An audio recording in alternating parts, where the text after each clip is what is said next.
बचपन से ही निडर, बहादुर और बेबाक था। उसे घुड़सवारी, तीर अंदाजी और तलवारबाजी अपने बाप से विरसे में मिली थी। वो शिकार पर निकलता था तो कभी खाली हाथ नहीं लौटा था। वो ताकतवर होने के साथ साथ बला का ज़हीन था और इसी वजह से उसका बाप उस पर भरोसा करता था। उसका ताल्लुक औगोज़ तुर्कों के काई कबीले से था। उसके बाप का नाम सुलेमान शाह था, लेकिन बाज़ मौर्रखीन उसके बाप का नाम गुंदोज अव्वल बताते हैं। तारीख उस बहादुर को अर्तुगरुल गाजी के नाम से जानती है। सल्तनत उस्मानिया का बानी सुल्तान उस्मान अव्वल उसी का बेटा था। आप देख रहे हैं नुक्ता, जिसके साथ मैं हूं यासिर रशीद चौधरी। हमारी इस वीडियो को मुकम्मल देखिए। अगर पसंद आए तो हमारे चैनल को सब्सक्राइब कीजिए और बेल आइकन को दबाइए ताकि आपको लम्हा बलम्हा ऐसी मालूमाती वीडियोस पहुंचती रहें। बसूरत दीगर हमें अपनी राय से आगाह कीजिए।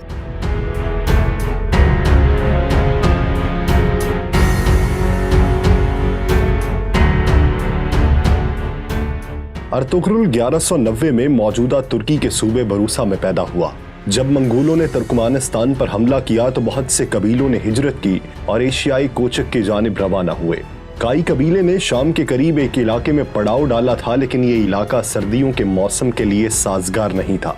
इसलिए अर्तुगरुल का बाप सुलेमान शाह चाहता था कि जल्द अज जल्द किसी बेहतर मकाम की जानिब हिजरत की जाए। उसके लिए उसने अर्तुगरुल को हलब भेजने का फैसला किया, जहां पर सुल्तान सलाहुद्दीन अय्यूबी के जानशीन हुकूमत कर रहे थे। हलब के सुल्तान अल अजीज के पास सुलेमान शाह के एलची के तौर पर अर्तुगरुल को भेजा जाना था, लेकिन उससे पहले एक ऐसा वाकया हुआ जिसने काई कबीले को मुसीबतों में धकेल दिया। अर्तुगरुल गाजी अपने जानिसारों के साथ शिकार खेलने गया तो वहां उसने देखा कि कुछ सलीबी ईसाई कैदियों को लेकर जा रहे हैं। उसने कैदियों को बचा लिया और सलीबियों को कत्ल कर दिया, जबकि कैदियों को कबीले में ले आया। सलीबियों से झड़प में उसने अनातोलिया पर काबिज सलीबी सरदार तीतुश का भाई भी कत्ल कर दिया, जिसके बाद सलीबी काई कबीले के दुश्मन हो गए। जबकि जो कैदी वो साथ लाया था उनमें एक बूढ़ा शख्स और उसकी एक बेटी और बेटा था। ये शख्स रूमी सल्जूक शहजादा गयासुद्दीन था, जिसे शहजादा नुमान भी कहा जाता है। उसकी बेटी हलीमा सल्जूक शहजादी थी, जो बाद में अर्तुगरुल की बीवी बनी, और उसका भाई शहजादा शहीर भी उनके साथ था। उस वक्त तख्त की हिफाजत और किसी बगावत को कुचलने के लिए सुल्तान ने अपने भाइयों को कैद कर दिया था, लेकिन शहजादा नुमान काई कबीले के हाथ लग गया था। उसकी बाजियाबी के लिए सल्जूक गवर्नर ने भी काई कबीले को धमकाना शुरू कर दिया, लेकिन काई सरदार ने अपनी रिवायात का पास रखते हुए कैदी उनके हवाले करने से इनकार कर दिया। जब अर्तुगरुल हलब के अमीर से मिलने गया तो साजिशों ने कैदियों को सल्जूकियों के हवाले कर दिया। हलब में अर्तुगरुल साजिशों का शिकार हुआ, लेकिन अपनी बहादुरी और ज़हानत से बच निकला।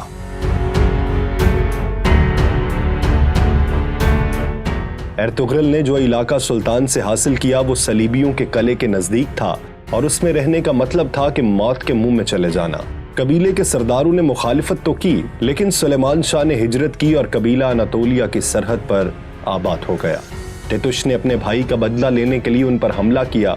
काई कबीले ने अर्तुगरुल की क़यादत में उनके कले पर हमला कर दिया। काईयों ने सलीबी कला फतह कर लिया। 1225 में सुलेमान शाह के इंतकाल के बाद कबीले की सरदारी का मसला सामने आया, लेकिन उससे कबल के कोई फैसला होता, मंगोल उन पर हमला कर चुके थे। 1230 में मंगोल तातारी चंगेज खान की क़यादत में चीन और ईरान फतह कर चुके थे। मंगोलों की एशियाई कोचक मुहिम का सरबराह नवियान था। उसने तमाम तुर्क कबीलों पर हमला किया और उन्हें रौंदता चला गया। उसने काई कबीले पर भी हमला किया और कबीले को आग लगा दी। कबीले के लोगों ने मुश्किल से जान बचाई और अर्तुगरुल की वालिदा हाइमा खातून और भाई गुलदारों की क़यादत में अपने दोस्त कबीले दो दुर्गा चले गए।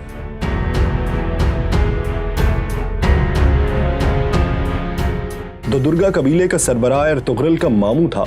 उसने उनको रहने की जगह दी और उनकी मदद का फैसला किया। अर्तुगरुल ने मंगोलों के खिलाफ लड़ने का फैसला किया, लेकिन कबीले के अमायदीन और उसके मामू और भाई ने इसकी मुखालिफत कर दी। लेकिन वो खामोश रहने वाला नहीं था। उसकी दूरअंदेशी ने उसे बता दिया था कि मंगोल सुकून नहीं करेंगे और सब कुछ तबाह कर देंगे। उसने अपनी बीवी हलीमा को सुल्तान अलाउद्दीन के क़ुबाबाद के पास भेजने का फैसला किया ताकि वो सल्जूक रियासत में मुकीम हो सके और मंगोलों के खिलाफ जंग भी कर सके। एर्तुगरुल जल्द अज जल्द सल्जूक रियासत में जाना चाहता था। इसके लिए उसने अनातोलिया के मगरिब के करीब एक इलाके का इंतखाब किया। नवियान के खिलाफ जंग के दौरान एर्तुगरुल को सख्त परेशानियों का सामना करना पड़ा।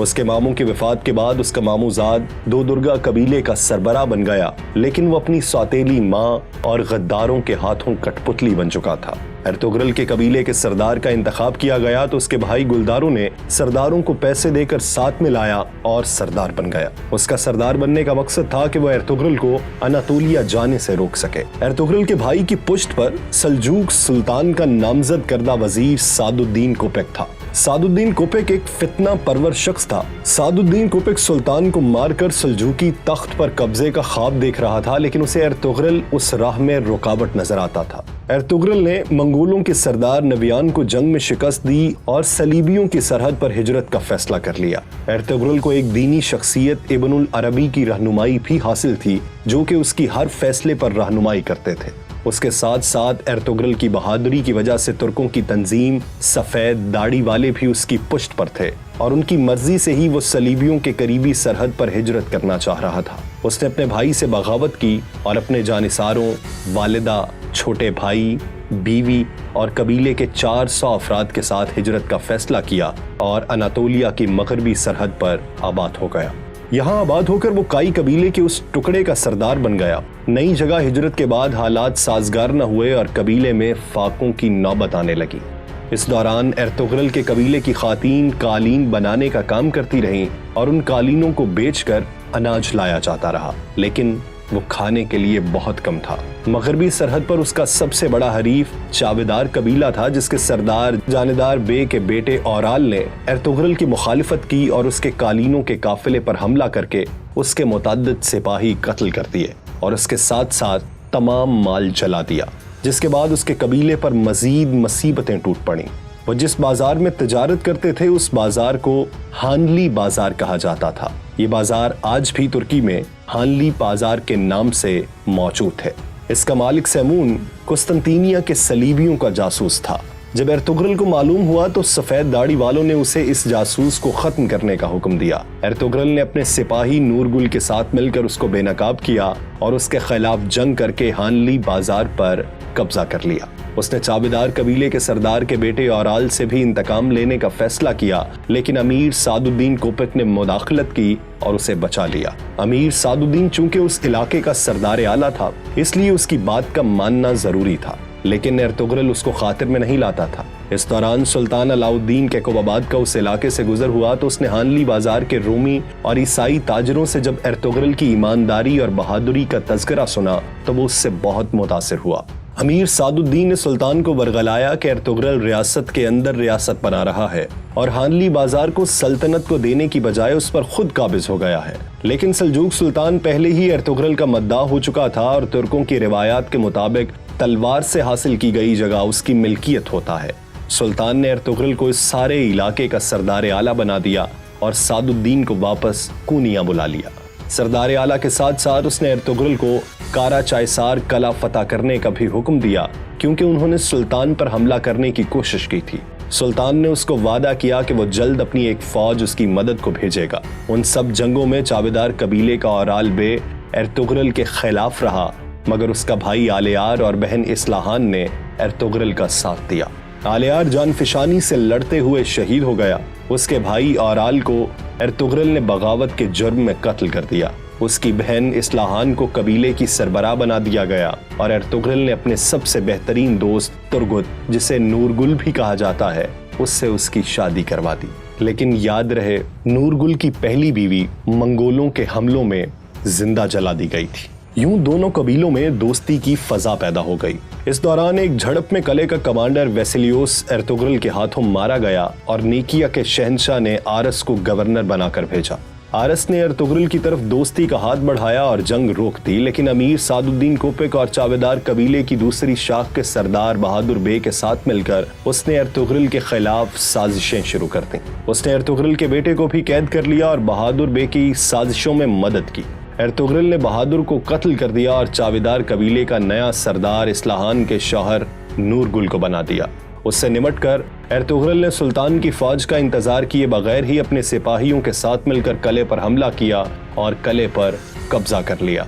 किले का गवर्नर आरस अपनी जान बचाकर भाग गया और किले पर सल्जूक सल्तनत और काई कबीले का परचम लहरा दिया गया।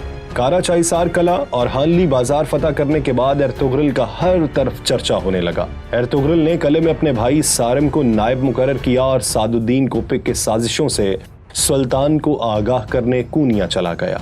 कूनिया में सुल्तान को उसने अमीर सादुद्दीन के खिलाफ सबूत दिए, लेकिन वो साजिशी अपनी जान बचाने में कामयाब हो गए। 1237 में उसने सुल्तान अलाउद्दीन के कुबाबाद और उसके नामजद जानशीन शहजादा कलीज अरसलान को कत्ल करवाकर गयासुद्दीन कैसरो को सल्जूक सुल्तान बना दिया। सुल्तान के कत्ल का इल्जाम एर्तुगरुल पर लगा दिया और उसे कैद में डाल दिया गया। एर्तुगरुल को कैद में डालने के बाद सल्तनत पर अमीर सादुद्दीन कोपिक का कब्जा हो गया। उसने कारा चाइसार किले और उस इलाके से एर्तुगरुल की सरदारी खत्म करवा दी और गुनाल्प नामी किलेदार को सरदार आला और किले का निगरान बना दिया। लेकिन जब सुल्तान गयासुद्दीन को मालूम हुआ कि उसके बाप को एर्तुगरुल ने नहीं बल्कि उसकी मां के साथ मिलकर सादुद्दीन कोपिक ने कत्ल करवाया है, तो उसने एर्तुगरुल को दोबारा सरदार आला बनाया और एर्तुगरुल को आजाद करवा दिया।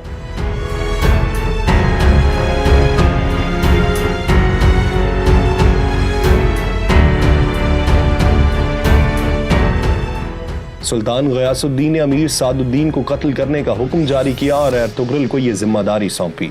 एर्तुगरुल ने गुनाल्प बे को इस साजिशी शख्स की असलियत से आगाह किया और उसके साथ मिलकर सादुद्दीन कोपिक का खात्मा किया और सल्तनत को दोबारा पैरों पर खड़ा करने की कोशिश की। लेकिन उसने गुनाल्प को कारा चाइसार किले का निगरान ही रहने दिया और खुद कबीले समेत सोगोत हिजरत कर गया। सोगोत वह इलाका था जो उसकी बहादुरी से खुश होकर सुल्तान अलाउद्दीन ने उसे इनायत किया था और आजादी दी थी कि वो चाहे तो इर्द गिर्द के इलाके फतह करके अपनी जागीर बढ़ा सकता है।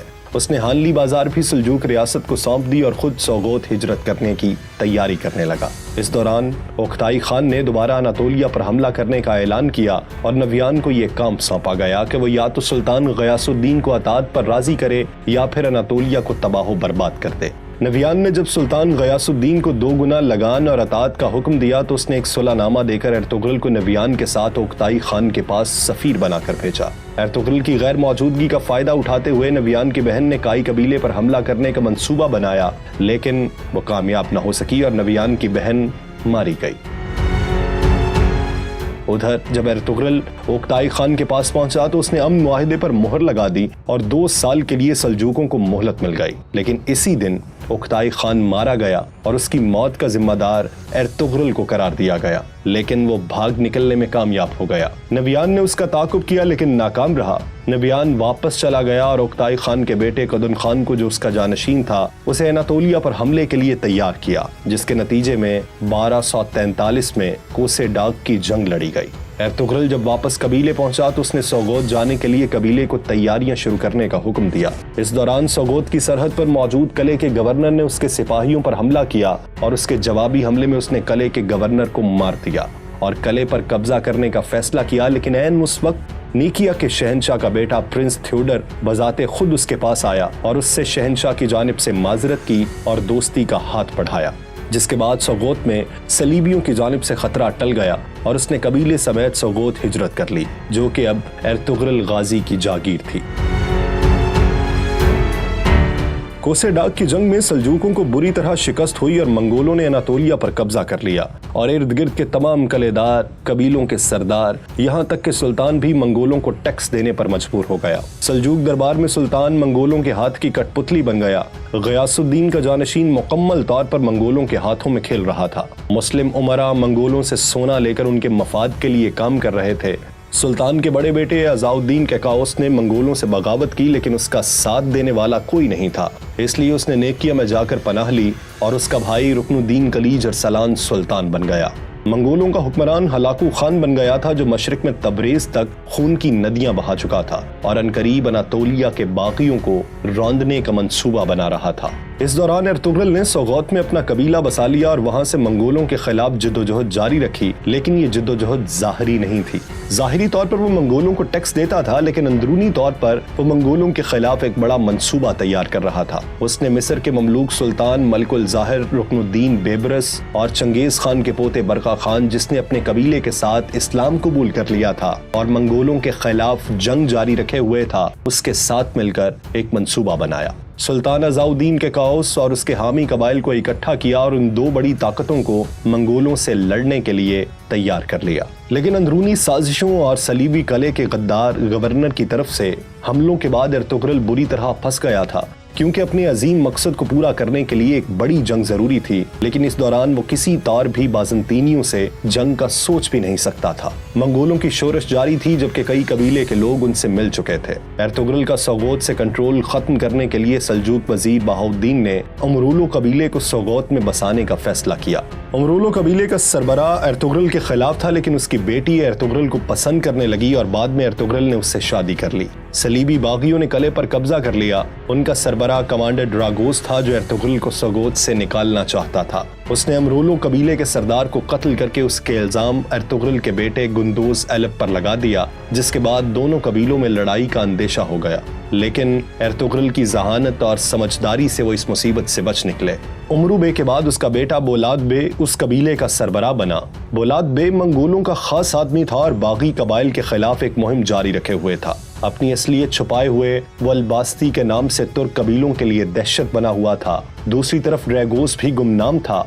अर्तुगरुल को दो गुमनाम दुश्मनों का सामना था और वो दोनों उसकी नजरों के सामने थे, यानी अल्बास्ती बोलाद बे के रूप में और ड्रैगोस सोगोत के कलीसा में जिंगूच के रूप में। अल्बास्ती ने अर्तुगरुल के भाई गुलदारों के कबीले को भी तबाह कर दिया और वो अपनी जान बचाकर पहाड़ों में रूपोश हो गया था। अर्तुगरुल के सामने नादीदा दुश्मन थे और एक अजीम मकसद उसका मुंतजिर था। इस सूरत हाल में वो किसी तौर इन मामूली दुश्मनों को नजरअंदाज नहीं कर सकता था। अर्तुगरुल ने मंगोलों के दो सरदारों को कत्ल कर दिया जो उसके कबीले पर हमला आवर हुए थे। उनकी मौत के बाद हलाकू खान का भाई एरुक बोका उसके मुकाबले के लिए सोगोत आ गया। उसने अल्बास्ती की मदद की और अर्तुगरुल के खिलाफ जाल बुनने शुरू किए, लेकिन अर्तुगरुल एक मर्तबा फिर अपनी जहानत से बच निकला। उसने ड्रैगोस को बेनकाब किया और उसे कत्ल कर दिया। अल्बास्ती भी जब खुलकर अर्तुगरुल के सामने आया तो उसके भाई गुलदारों के हाथों मारा गया। अर्तुगरुल उन दुश्मनों से निमटने के बाद मगरिब में बरका खान से मुलाकात के लिए चला गया। एरुक बोगा को जब इस बात का इल्म हुआ तो वो उसके पीछे चला गया। अर्तुगरुल ने बरका खान के गद्दार वजीर को बेनकाब किया